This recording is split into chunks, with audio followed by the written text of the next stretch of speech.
Yakobo ile sura 4 mstari kuanzia wa 4 mpaka wa 5. Anakuambia, enyi wazinzi, hamjui ya kwamba kuwa rafiki wa dunia ni kuwa adui wa Mungu? Tuko pamoja? Enyi wazinzi.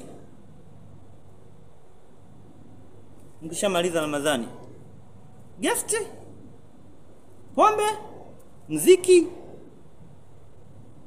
kigodoro, sijui usingeli, vitu kaza wa kaza, maovu mengi kweli yanafanyika. Msikia tuoni, tunaona sana.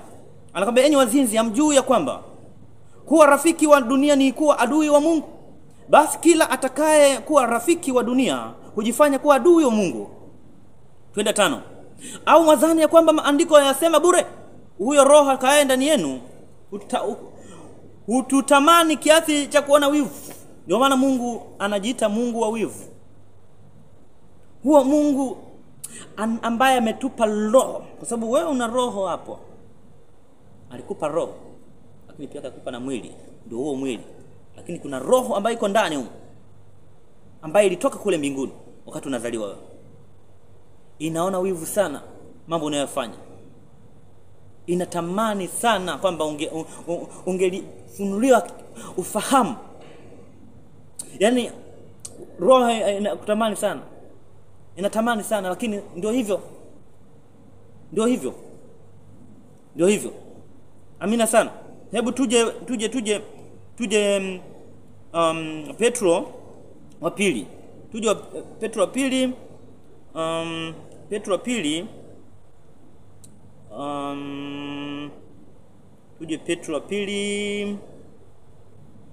Petro wa pili ile sura ya pili kuanzia mstari wa 10 mpaka 20. Wewe tuangalie Petro wa pili kuanzia mstari ule wa 10 mpaka 20. Na hasa wale waufuatao mwili katika tamaa ya mambo machafu na kudharau mamlaka. Maana yake mamlaka unayofikiria hapa sio mamlaka unayofikiria kwamba sijui ni serikali, sijui nini. Yesu ndio mfalme. Yesu ndio Bwana wa mabwana. Ndio mwenye mamlaka. Maana yake anakuambia kwamba na hasa wale wafuatao mwili katika tamaa ya mambo machafu na kudharau mamlaka. Anakuambia hivi, wenye ushupavu, wenye kujikinai, hawatetemeki wakiyatukana matukufu, ijapokuwa malaika ambao ni wakuu zaidi kwa uwezo na nguvu, hawaleti mashtaka mabaya juu yao mbele za Bwana. Tofauti na shetani. Amina sana. Amwachaye rafiki wa ujana wake. Amina. Na kulisahau agano la Mungu wake. Tunarudia hili andiko. Amwachaye rafiki wa ujana wake. Sikiliza.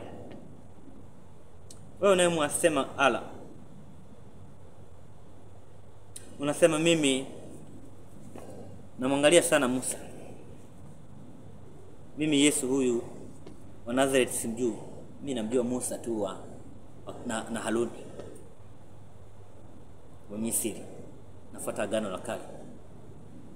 Mungu anakuambia hapa, anakuambia umeacha hilo agano, umeacha hilo agano la Mungu wa kweli, umegeukia miungu mingine. Ndio maana ya hapa. Sisi tumeelewana vizuri? Umeacha agano lake. 18. Maana nyumba yake inaelekea mauti na mapito yake yanakwenda kwenye wafu. Tumeelewana? Katika hawa wamwendeao harudi hata mmoja, wala hawazifikiri njia za uzima. Yaani hao nyie mnao muabudu huyo mtu mzimu huyo. Mimi namuita mzimu. Hakuna hata mmoja siku ya mwisho atakayefanikiwa kuondoka na Yesu Kristo. Kwa sababu yeye ndio steering, yeye ndio nahodha, yeye ndio rubani, Yesu Kristo. Hasa wewe kama humuelewi rubani, si utapanda gari la nani? Si utapanda ndege ya nani? Si utapanda meli ya nani? Si siku ya mwisho, siku atakapokuja Yesu, si utaenda wapi? Huyu mtu hana mbingu kukupeleka huyu mtu. Mimi nakwambia ukweli, huyu mtu au huu mzimu hauna pa kukupeleka, hauna mji wala mbingu ya kukupeleka. Utaungua vibaya. Mungu hapendi. Anasema mikono yenu michafu, jitakaseni. Na muendee yeye. Amina sana. Hatutaki, amechoka. Amina sana. Haya, twende.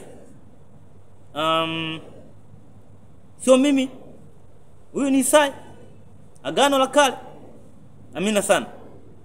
Tunaenda. Twende kwenye Isaya 58.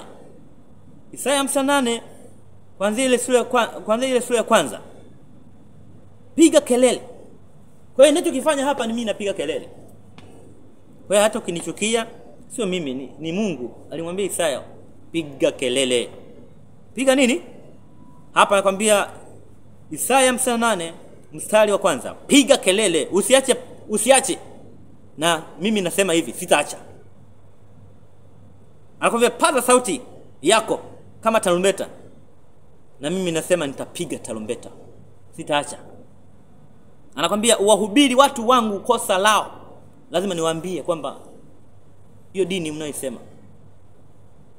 mnayoisema ambayo ilianzishwa miaka 600 baada ya Kristo, hiyo dini hiyo sio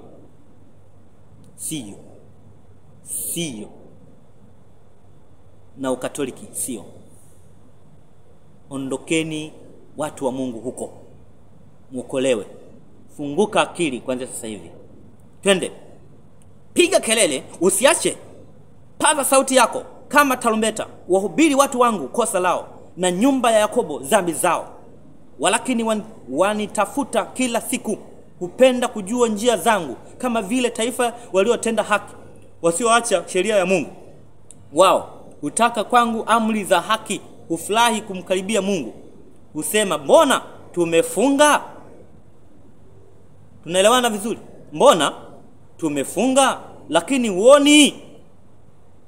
Mbona tumejitaabisha nafsi zetu lakini huangalii? Fahamuni, siku ya kufunga kwenu mnatafuta anasa zenu wenyewe. Siku za kama nilivyosema kwamba siku ya mnafunga, lakini siku ikifika tu ito nini Ramadhani ikifika, wote mnakimbilia magestini, wote mnakimbilia sijui kwenye mabaa, kunywa sana, kufanya umalaya sana, kufanya mambo ya ajabu.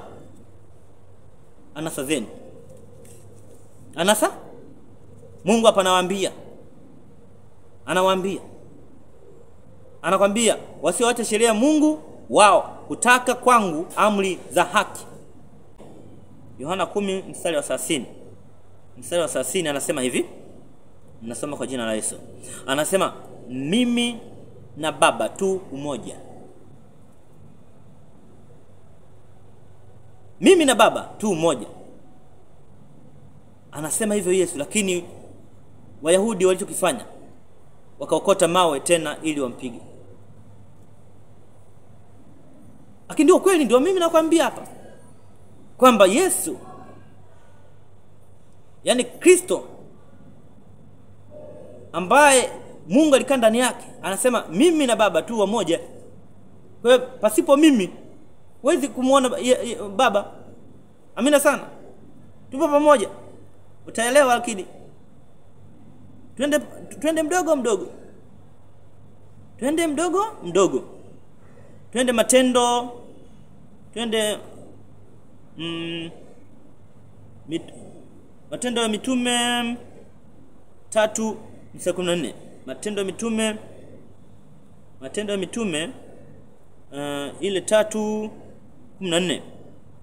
3:14. Anakuambia, bali ninyi mlimkana yule mtakatifu, yule mwenye haki, mkataka mpewe muuaji. Narudia, bali ninyi mlimkana yule mtakatifu, yule mwenye haki, mkataka mpewe muuaji. Amina sana. Mkamuua yule mkuu wa uzima, ambaye Mungu amemfufua katika wafu, na sisi tu mashahidi wake. Amina sana. Tunaelewana vizuri? Sisi tuko pamoja au bado hatuko pamoja? Isaya sura ya 7 mstari wa ngapi? Mstari wa 14. Anakuambia kwamba kwa hiyo Bwana mwenyewe atawapa ishara. Tazama, bikira atachukua mimba, atazaa mtoto mwanaume, naye atamuita jina lake Immanueli. Amina sana. Amina sana. Twende tuone kwenye Mathayo. Hiyo nataka nikujulishe. Nataka nikujulishe kwamba Mungu huyu unayemjua wewe huyu na kila siku namtaja, Mungu mwenye herufi kubwa sio ndogo. Mungu ndio Yesu mwenyewe. Nataka huyo alikuwa ni Isaya. Isaya anasema hayo. Anasema anatabiri hapa. Anasema kwa hiyo Bwana mwenyewe atawapa ishara. Sio, umenielewa? Bwana mwenyewe atawapa ishara. Bikira atachukua mimba, atazaa mtoto mwanaume, naye atamuita jina lake Immanueli, yani Mungu pamoja nasi. Sasa sikiliza, tuingie hapa Mathayo kuanzia ule mstari wa sura ya kwanza. Mathayo ile sura ya kwanza, Mathayo sura ya kwanza mstari wa 23. Mstari wa 23 anasema, tazama, bikira atachukua mimba. Ile agano jipya lile lilikuwa la zamani. Tazama, bikira atachukua mimba, naye atazaa mwana, nao watamuita jina lake Immanueli. Mungu pamoja nasi. Yaani Mungu pamoja nasi. Tumeelewana? Sisi tuko pamoja. Unielewe vizuri na utajua na utaelewa. Twende tuone kwenye Wakolosai 1. Wakolosai sura ya kwanza. Wakolosai sura ya kwanza ule mstari wa 16. Mstari wa 16 anakuambia hivi: kwa kuwa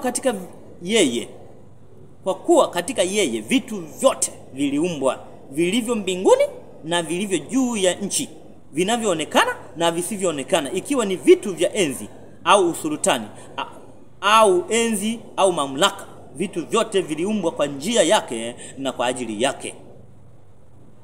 Naye amekuwako kabla ya vitu vyote, na vitu vyote hushikana katika yeye. Naye ndiye kichwa cha mwili, yani cha kanisa. Mungu amenituma kwako nije nikupe taarifa hizi. Wewe Muislamu, ondoka huko. Kama unafikiri ni uongo, siku ya mwisho utakuja kunikumbuka. Mimi naitwa Kuhani Amos Paulson Tenga. Ninaitwa kuhani na mwalimu Amos Paulson Tenga. Utakuja kunikumbuka mimi, nakwambia. Sasa hivi mimi nanawa. Mungu alichoniambia nikwambie ndio hicho. Kwa hiyo sasa hivi mimi nimenawa. Wewe endelea tu. Endelea kukaa hapo. Mimi nakwambia hivi, endelea kukaa hapo. Lakini pasipo yeye Yesu Kristo, ndugu yangu, hautoboi. Tenda pamoja na shetani kwenye ziwa la moto. Badilika. Mgeukie Yesu Kristo. Muamini kwanza sasa hivi. Ukimwamini, ukafuata njia zake kuu, amri zake, hakika